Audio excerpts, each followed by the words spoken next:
এর জন্যই বলে সময়ের কাজ সময়ে করতে হয়। আজ সময়ের কাজ সময়ে করিনি বলে দেখুন পাট শাকগুলোর কী অবস্থা হয়েছে।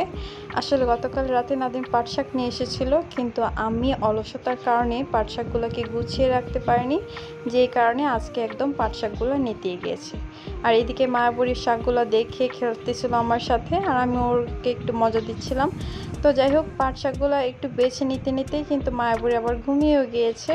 তো এদিকে পাট শাক কাটা হয়ে গেল, আমি আবার সবজিগুলো কেটে নিব। আর এদিকে দেখাচ্ছিলাম মায়াবুড়ি কিভাবে ঘুমাচ্ছে। মাশাআল্লাহ, সবজি কাটা শেষ, এখন প্রয়োজনীয় পেঁয়াজ রসুন কাঁচামরিচ কেটে নিলাম। আর আজকে কিন্তু আমি আমার বিছানার পাশে বসে বসে কাটছিলাম, কেননা প্রচুর গরম পড়েছে, আর এই গরমে রান্নাঘরে একদমই টেকা যাচ্ছে না। আর এদিকে মায়াবুড়ি আর নাদিম দুজন মিলে খেলতেছে। তো যাই হোক, এদিকে কিন্তু আমি পাট শাকটা ভাপে বসিয়ে দিয়েছি। ভাপে বসানোর পর অন্যদিকে আমি আবার তরকারির জন্য পেঁয়াজটা ভেজে নিচ্ছিলাম। আজকে একটু নতুন রেসিপি ট্রাই করব। অ্যাকচুয়ালি আমার জন্য নতুন রেসিপি, আপনারা সবাই পারেন, কিন্তু এই তরকারিটা আমি আগে কখনো রান্না করিনি, তাই আমার জন্য নতুন রেসিপি। আর এখন আমি স্বাদ মতো লবণ দিয়ে দিলাম, মশলাটাও কষিয়ে নিয়েছি, সেটা আর দেখালাম না। তারপরে এখানে দেখতেই পাচ্ছেন আলু আর ঢেঁড়স কাটা আছে, আর ঢেঁড়সটা কিন্তু আমি অন্যরকমভাবেই কেটেছি, একটু দেখতে সুন্দর লাগার জন্য আর কি। তো যাই হোক, এখন আমি ঢেঁড়স আর আলুটাকে ভালোভাবে মশলার সাথে মিশিয়ে ভালোভাবে কষিয়ে নিব। আর কষানো হতে হতে এদিকে আমি কিন্তু পাট শাকটা রান্না করে ফেলবো। যেই প্যানে আমি শাকটা ভাপিয়েছি সেই প্যানেই আমি শাকটা ভেজে নেব। তো প্রথমে আমি তেলে শুকনা মরিচ, পেঁয়াজ কুচি, রসুন কুচি দিয়ে দিলাম, আর তারপর আমি কিন্তু এক্সট্রা ফ্লেভারের জন্য কাঁচামরিচও এড করব, জাস্ট একটু ফ্লেভার আসার জন্য। আর অন্যটায় আপনারা স্কিপ করতে পারেন। আর তারপর আমি এখানে লবণও দিয়েছিলাম, অ্যাকচুয়ালি শাকটা ভাপানোর সময় লবণ দিয়েছিলাম, তারপরও একটুখানি লবণ আমি পেঁয়াজ কাঁচামরিচের সাথে দিয়ে দিয়েছিলাম। আর তারপরে এখন আমি শুধু শাকটা দিয়ে ভালোভাবে নাড়াচাড়া করে এটাকে ভেজে নেব।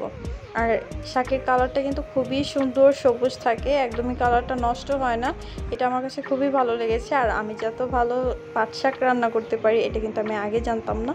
নাদিম খুবই পছন্দ করে আমার হাতের পাট শাক। আর এই যে দেখতেই পাচ্ছেন এখানে কিন্তু আমার সবজিটাও প্রায় সেদ্ধ হয়ে এসেছে। এই পর্যায়ে আমি চিংড়ি মাছ দিয়ে দিলাম। চিংড়ি মাছটা আমি আগে থেকে ভাজিনি, কেননা আমার কাছে চিংড়ি মাছের ফ্লেভারটাই ভালো লাগে। আপনাদের কাছে যদি মনে হয় চিংড়ি মাছটা ভেজে ভালো লাগে, তাহলে আপনারা চিংড়ি মাছটা ভেজে দিতে পারেন। আর একটু ফ্লেভারের জন্য দিয়ে দিলাম কাঁচামরিচ, আর আমার ফ্লাশটা অফ হয়ে গেল।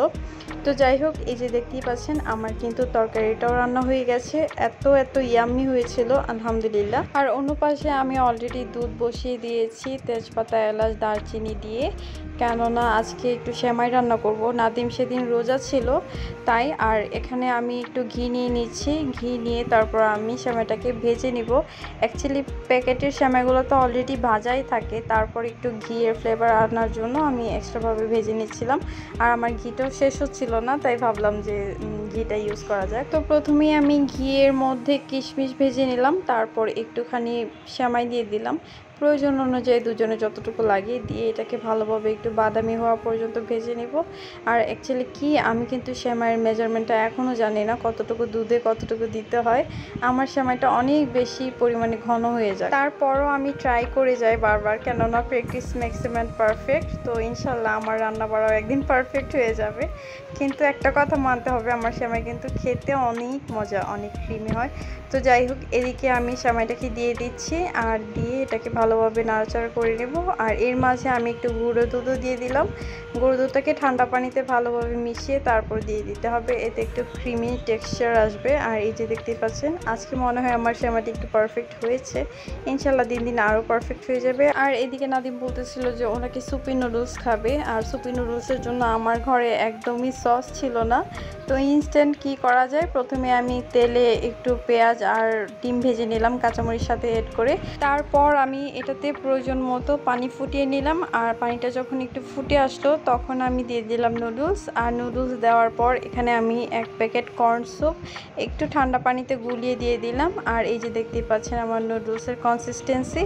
আর একটু ফ্লেভারের জন্য আবারও কাঁচামরিচ অ্যাড করে দিলাম। আর তারপর আমি একটা ম্যাজিক মশলাও অ্যাড করেছিলাম, যেটা ক্লিপ নিতে ভুলে গিয়েছিলাম। অ্যাকচুয়ালি এটা হচ্ছে ফাঁকিবাজি একটা সুপি নুডলস, কর্ন স্যুপের একটা ফ্লেভারও আছে, প্লাস সাথে নুডলসও আছে।